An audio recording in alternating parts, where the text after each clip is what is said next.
bashana azobima atika libongo donc akufi ya kotelema mambo ezoleka na Russie donc papa oyo akende kosala bacompre na ye bashana na ye na magasin na kobima na ye mbala moko ata sutuki akangami ka bongo donc même science eza koexplike phénomène oyo te donc akufi ya kotelema bandeko na ngai akufi ya kotelema donc faut ozala toujours prêt parce que nde toza boye totambola na liwa mokolo kozwa biso eyebani te soki ozwela o wapi soki ekutela o wapi ozala place nini parce que totambola na liwa na nzoto ndeko yeba etaka kokufa ya kotelema ya mosusu alakaki mwasi na ye alakaki bana na ye ya mosusu alingaka asala surprise na mwasi neto na bana na ye tokenda kosuka biloko mpo na ye moko akolata mais esuki boye ndeko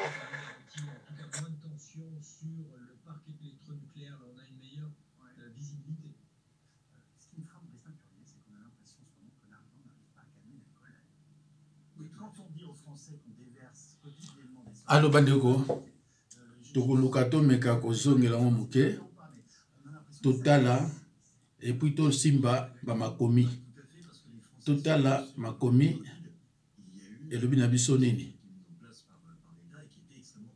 voilà manekente abena mutu asolo abimaki akosala basha nde mutu nyonso alamukaka na ntongo akosala basha asisi mpe basha na ye azobima atikali bongo kwa donc akufi ya kotelema mambo ezoleka na Russie donc papa oyo akende kosala bacompre na ye basha na ye na magasin na kobima na ye mbala moko bato asutuki akangami ka bongo donc même science eza koexplike phénomène oyo te donc akufi ya kotelema bandeko na ngai akufi ya kotelema donc faut ozala toujours prêt parce que nde toza boye totambola na liwa mokolo kozwa biso eyebani te soki ozwela o wapi soki ekutela o wapi ozala place nini parce que totambola na liwa na nzoto ndeko yeba etaka kokufa ya kotelema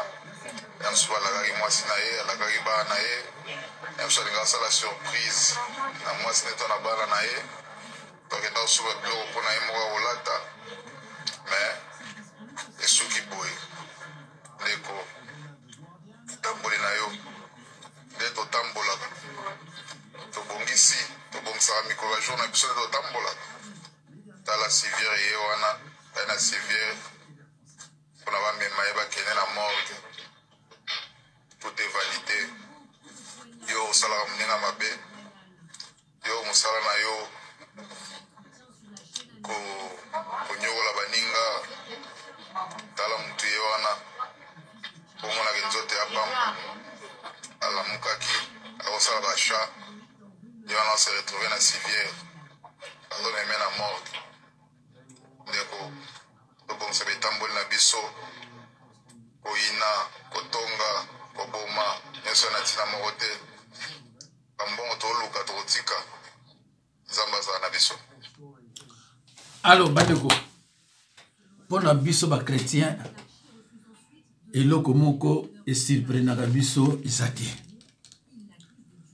bible ezoloba na biso veillez et priez car vous ne savez pas quand ce temps viendra puisque vous ne savez ni les jours ni heure. C'est pour cela que je vous dis priez, veillez et priez car vous ne savez pas quand ce temps viendra. Quand ce temps-là viendra. Bible cherchez premièrement le royaume et la justice de Dieu. Matthieu 6, 33. Salaka tundeko olukaka nanu kibokonzi ya likolo. Kibokonzi oyo ya se oyo lukaka. Oyo monaka soki komema yo wapi. Oko regrette tango yelo brusquement. Tango yelo brusquement mbala moko ozoke na séjour de mort. na lieu de tourment. Parce que biso ba oyo toki na séjour de mort te mbala moko na lola. Tala yo ndenge ozokende nanu. Sans pitié. Jésus-Christ a l'air nyonso. Vous dormez encore. Réveillez-vous. Veillez et priez, car vous ne savez pas quand ce temps-là viendra. Puisque vous ne savez ni les jours ni heure. Tout le temps, on aura toujours Nabaliwa. Bomoni ndeko oyo akosala basha. Basha na ye peut-être pour na ye moko, soit pour na moi sinena bana. Mais tant où yazo kende azoe bateke ba er na ye e komi ya ko compter. Asidisi ko somba abimi. Arrêt du cœur, crise cardiaque. Baninga bakweyaka. C'est une surprise. Yakomona ke ye azaya kotelema. Batu bakalisa ki suki maneke suki nani batali babini o me ya bimi sikoto bimi nzira moko ndene akomiboy. Bako ko garder te bako sa so autrement te. Il faut sikoyo ba ke na salle de mort. Ba camarade na ye bande ko na ye ba yebi ke ye akenda ki ko somba ba chaki na magasin. Mais ba ko apprendre bango ke te azali susute aza so invité.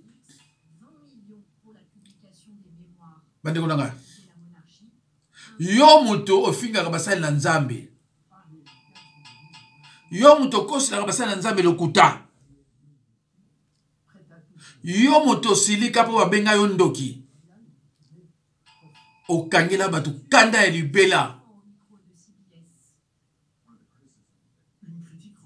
Soko za ndoki te ko salo pasite. Même ta fingo ndoki. Bon biso ba oyo siko trop teya. Soki netinga, soki na landaka.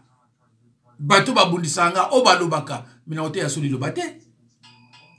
Na ote ya suli lobate. Puisque talinga ite maloba na bango. Nga yoyo nazo continuer ko changer bato. Nazo continuer ko changer bato. O bazaki destiné ba kene na séjour de mort, ba kene na lola. C'est ça, je fais le travail de mon père. Yo olinga te etali tunga ite. Yo oloba te etali kanga etalinga ite. Ponga na yebike na oyo alinginga na oyo alinginga te. Binomi bale est un avantage nanga. Parce que oyo alinginga azo kanisanga azo loba komo nanga. Yo po linginga ite ozo kanisanga nga ozo loba komo nanga. Menani mtawo gagner. Nga. Parce que nga kutu yo na yebi kutu yo te. Na loba pe komo na yo te. Mais yo muto zo loba komo nanga. Nani shigo yo aza ndekwa le roi des rois. Parce que yo so continue ko loba komo na ngai parce que yebi kina leki yo. Nga lukwa na yebi yo te. Lukwa na yebi tu na loba pona yo te. Ça me dit absolument rien. Ndeko na ngai. Même baloba na yo ndenge nini. Kozalaka na situation rancunière te. Kozalaka na kanda na mutu te. Tant mosu diable aza ko utiliser yo silika pour qu'il n'en faire. Landaka Bible bien. Tant mosu ba teko na épreuve ba tala soko continuer makama Nzambe. Tant mosu ba loba ino ndengo na ba tala réponse me kozala nini. Yo zanga liloba okangi kanda yanga na kolobisa ete Jésus est mort pour le pardon. Bandeko totambolaka toujours na liwa. Totambolaka toujours na liwa. Yangwana na 1 Thessaloniciens 5:17 balobi priez sans cesse. Et l'autre que sauver yo, et c'est l'homme sous-souté. Priez sans cesse. Ndeko nanga iba banda ko bundisa yo kala. Bako yo te pona bolamo yo salaka.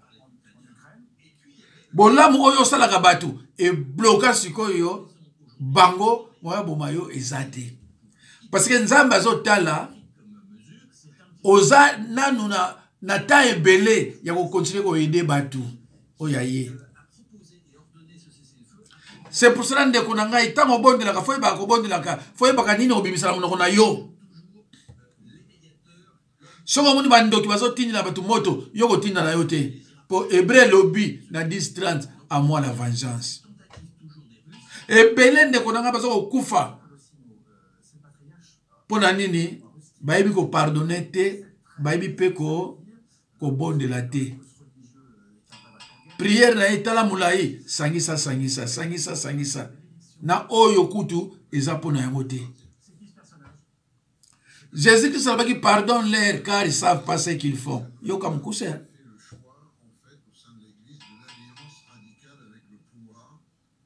Apôtre Paul a dit Alexandre le forgeron m'a causé du tort.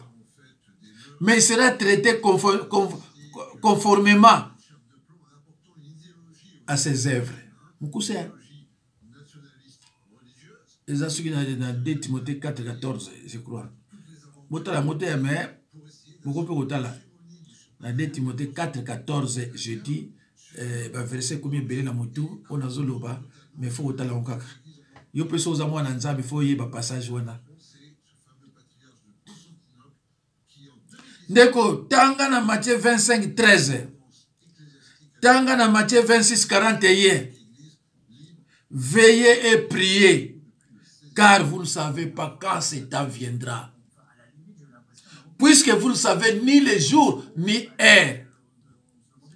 C'est pour cela que je vous dis à tous, veillez.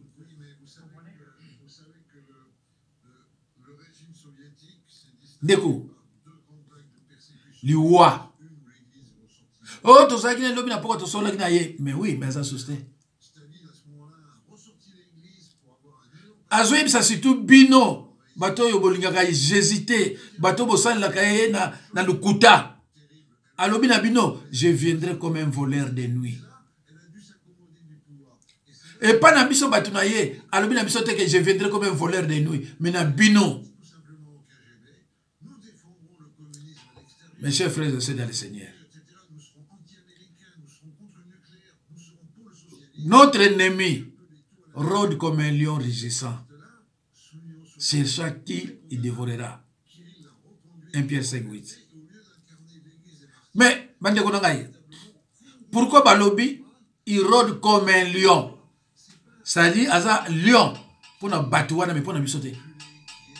Balobi comme un lion. Pourquoi Balobi comme?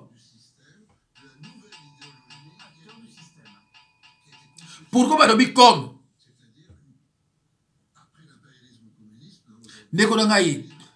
Luka pourcentage na yo olo bapa nzambe ndenge nga na 92%.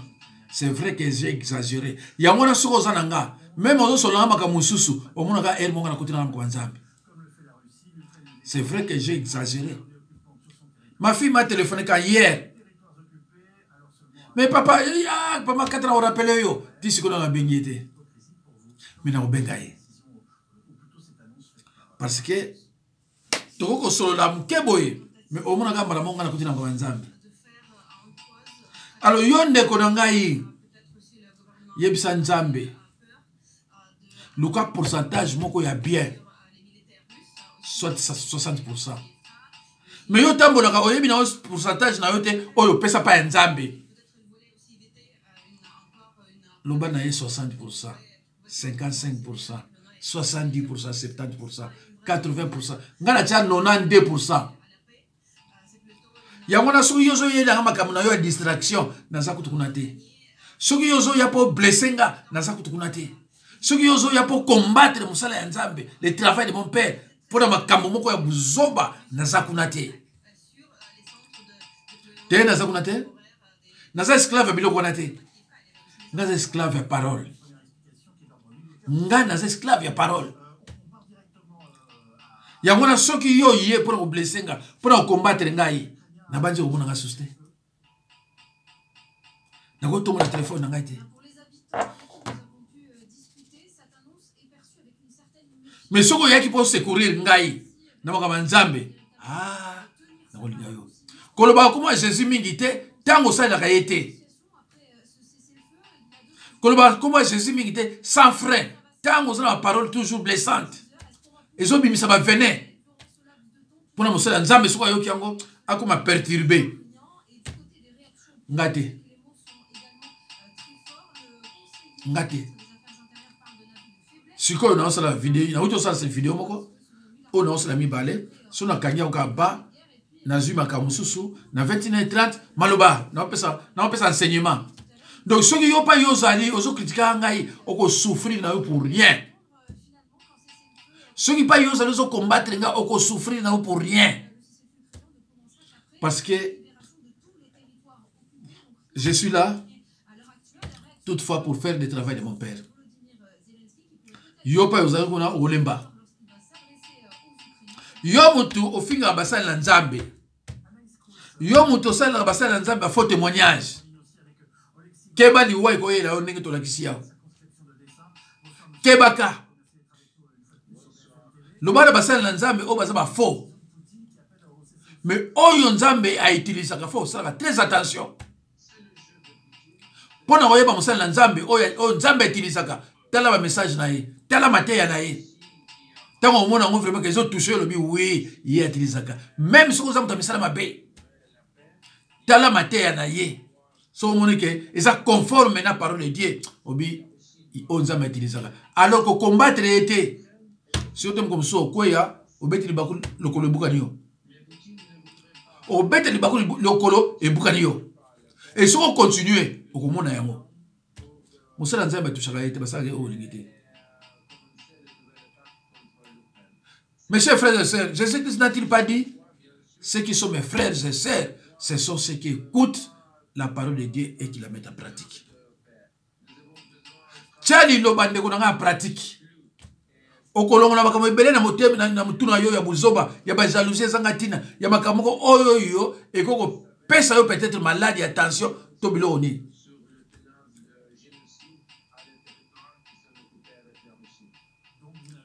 Nalaki si image wana conformément na loba ya nzambe oyo eza na Matthieu 25:13, Matthieu 26:41,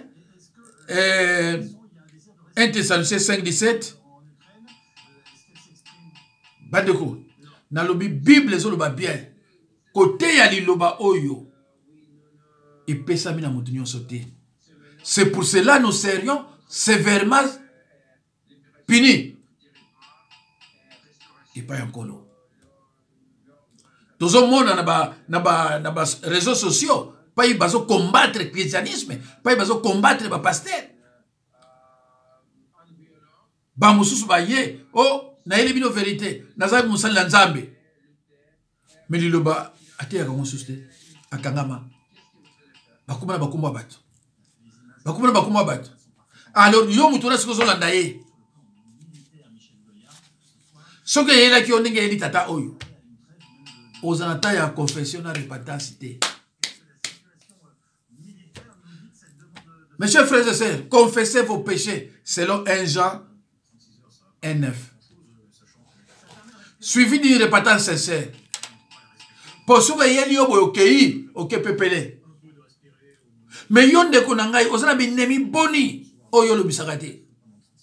Ce que yeli yo boy. Et vous souvenez de l'année. Mbalamoko c'est jour de mort. Ndeko. Après la mort, Matéa est athée. Confession est athée. Repentance est athée. C'est le moment. Bible sur dans Matthieu 7, 24 à 27. Dans un groupe moko y a ba homme sage. Mais dans un groupe mususu y a ba insensé. Bible les autres ba homme sage, ce sont ceux qui construisent leur maison sur les rocs. Et que les hommes insensés, batomato ibangongi, ce sont des gens qui construisent leur maison sur les sables. Mais mbonge koya, tango mbonge koya, oyo atongaki ndako na ye likolo mabanga eko résister et okende boyete. Mais oyo atongaki ndako na ye na likolo ya zelo, Bible bengi ye zoba insensé. Zoba eza na Bible insensé ndako okende. Suka nango Jésus Christ alobi kasi oyo aza na mateo ya koyoka ayoka. Namonaki passage moko ya malamu ezoseplisaka nga awa na Matthieu na otanga yango nyonso te. Mais na otanga yango na Matthieu 19 na 12 te na otanga na 11. Yoka ndenge alobi awa na 11, Matthieu 12 verset 11. Il est répondu, tous ne comprennent pas cette parole, mais seulement ceux à qui cela est donné. Lilobo na ndinga mingi. Ndeko ngai, luko comprendre liloba. Les Écritures enseignent clairement que le peuple de Dieu souffrira et sera amené en captivité s'il persiste dans l'ignorance et dans le péché. Mon peuple est détruit parce qu'il lui manque la connaissance. Osée 4 et 6.